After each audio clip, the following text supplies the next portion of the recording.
Hello नमस्कार, मी Rupali cooking with Rupali Kollam चॅनलवर आज तुम्हाला दाखवत आहे शेंगदाणा लसूणची चटणी। त्यासाठी तिखट, हिंग, लाल मसाला, कांदा लसूण मसाला, मीठ, जिरं घेतलेले आहे। तर आज आपण पाहणार आहोत शेंगदाणा लसूणची चटणी। त्यासाठी शेंगदाणे आपण मंद आचेवर छान असे भाजून घ्यायचे आहेत। शेंगदाणे खरपूस भाजायचे आहेत। तर माझ्या सर्व मैत्रिणी कशा आहेत?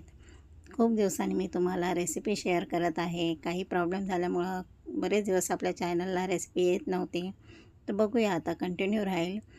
तर छान असे आपण इथे शेंगदाणे मस्त असे खरपूस भाजून घेतलेले आहे। थंडीसाठी खूप छान आहे हे। जर एखादी भाजी वगैरे नसेल तर चपाती भाकरीसोबत खाण्यासाठी चटणी खूप छान लागते। तर इथे शेंगदाणे भाजून घेतलेले आहेत। तर त्यामध्ये आपण जसं मी तुम्हाला सांगितलं तिखट, मीठ, जिरं, हिंग सगळं मी मिक्स केलेलं आहे। आणि याचबरोबर चवीसाठी आपण थोडीशी साखरसुद्धा घेणार आहोत। तर साखर मगाशी दाखवली नाही तुम्हाला, साखरही घ्यायची आहे। आणि लसूण इथे मी बघा सालीसकट घेतलेला आहे, तर तो छान लागतो। साल काढून घ्यायची नाही लसणाची। तर मिक्सरला बारीक करायचं आहे आणि जास्त बारीक नाही करायचे। मिक्सर थोडं बंद चालू करतच फिरवायचं आहे। हे पहा, अशा प्रकारे आपली शेंगदाणा लसूणची चटणी तयार होते।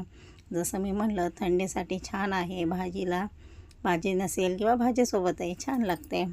तर अशी रेसिपी तुम्ही करून बघा। आणि ही रेसिपी तुम्हाला आवडली असल्यास आपल्या चॅनलला लाईक करा, सबस्क्राईब करा, बेल आयकन दाबायला विसरू नका। आणि ही रेसिपी तुम्ही पूर्ण बघितल्याबद्दल धन्यवाद। श्री स्वामी समर्थ।